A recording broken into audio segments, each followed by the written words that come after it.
Thanks for joining me for PerkStream on this March 23rd, 2022. Is there ever a time to keep our devotion for Jesus in the dark?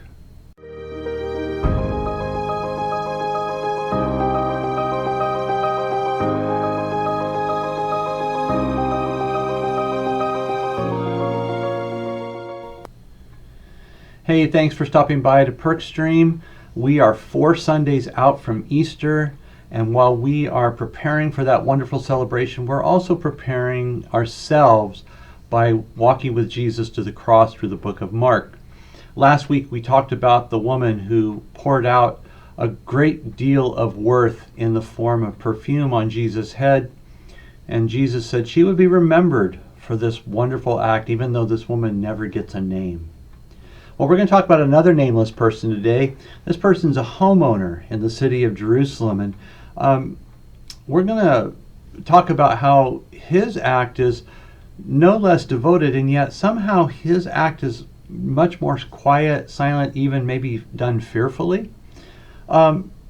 This is a person who might have been a merchant. This person might have been a priest who was well established and well stationed. He was rich enough to have a house in Jerusalem. He was wealthy enough to have servants. He had the kind of house that had, say, an upper room. And in this upper room, a person could gather a small group of people and celebrate Passover. Well, we might say, wow, this is a person who doesn't seem to want to be known to others as a follower of Jesus. Isn't that something that Jesus would criticize? Well, the funny thing is that Jesus never does criticize him. Instead, Jesus accepts the man's hospitality and the room that this man offers as the place for the Passover that Jesus is going to celebrate. So we're looking at Mark chapter 14, and Jesus' disciples ask, where do we go to prepare the Passover? And they may have thought that maybe they should go back to Bethany, the house of Lazarus and Martha and Mary, and maybe there they could perform the Passover. But Jesus says, no, I want you to go into the city. And this may have caught them up short. It's like, you want us to go into the city? You know, they're watching for you. They might come in and whisk you away by stealth and we're never going to see you again. Are you sure you want to go to Jerusalem? And Jesus says, go into the city, and you're going to see a man carrying water. Follow him to a certain house and tell the homeowner there that you are there to prepare the Passover so that Jesus can eat it with his disciples. Now this man, like I said, had to be wealthy to have such a house and to have the servants. And to have the disciples spot a man carrying water, well, that was going to be a bit unusual. Usually it was the women servants who fetched the water for the household. But today, to help the disciples avoid any confusion, they are to look for a man carrying water and then follow him to the house. So this man wants to be available to Jesus. He makes his home available to Jesus. But he does it quietly. He does it so it doesn't arouse much suspicion. And we might question his lack of outward identification, but the Lord recognizes the man's devotion and he accepts this invitation to enter in. The man knew he was risking something. And that's not any different than our brothers and sisters say in China or in India or in Nigeria, where a very outward expression of your faith in Christ will get you arrested, will get you prison time, could even get you killed. There's a risk in other places. And in these other countries, our brothers and sisters don't necessarily go out of their way to proclaim their faith in Christ in very loud ways, but they certainly do remain firm in their faith that if they are ever identified, they are willing to do the prison time. They're willing to take the risk in order to follow Jesus. This man was willing to take the risk in order to follow Jesus. Well, in our country, we tend to place quiet faith in the denial category. How many of us on social media kind of feel there's a little bit of shame when we read a post that says, Jesus is Lord, repost this if you agree.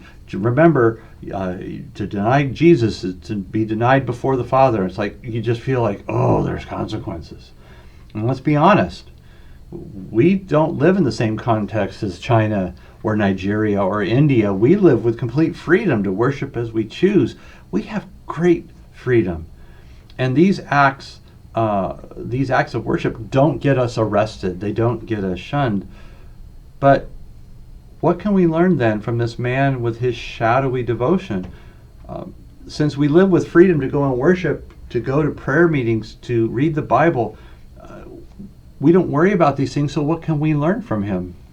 Well, I'm not really sure how to answer this, because maybe I'm making too much out of the homeowner's quiet invitation. Maybe the quietness of it was not meant to be anything more than less of a distraction from what Jesus is trying to do. And maybe I don't really understand Jesus' declaration of acknowledging before the Father those that acknowledge him, when this man doesn't seem to be acknowledging him. Maybe I don't know how to square those. But here's something I can take away. And this is not meant to be too esoteric. It's not meant to be too out there. But it's just simply, will my house, my life, my goods be available to Jesus if Jesus needs a place to enter in? Jesus' very presence will change my life when I encounter him. Jesus' very life will change everything about life if I really, truly enter in with him. So am I willing to open that space? Am I willing to say, I'll even risk changing my lifestyle? I will risk many things for you, Jesus. I'll risk the relationships I have at work, even if I'm not being a loud, demonstrative Christian, Jesus.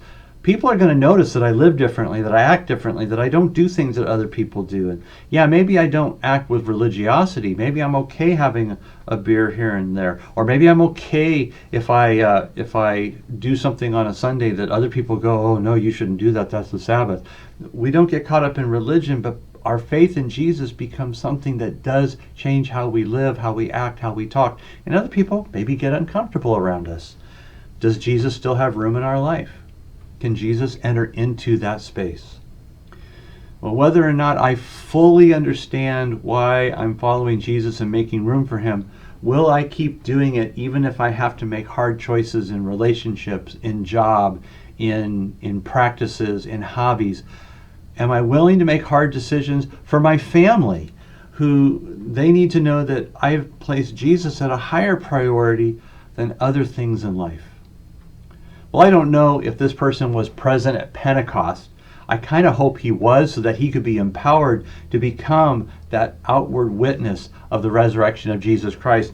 And then who knows what happened to his business, or what happened to being a priest, or what happened to whatever it was where he made his money.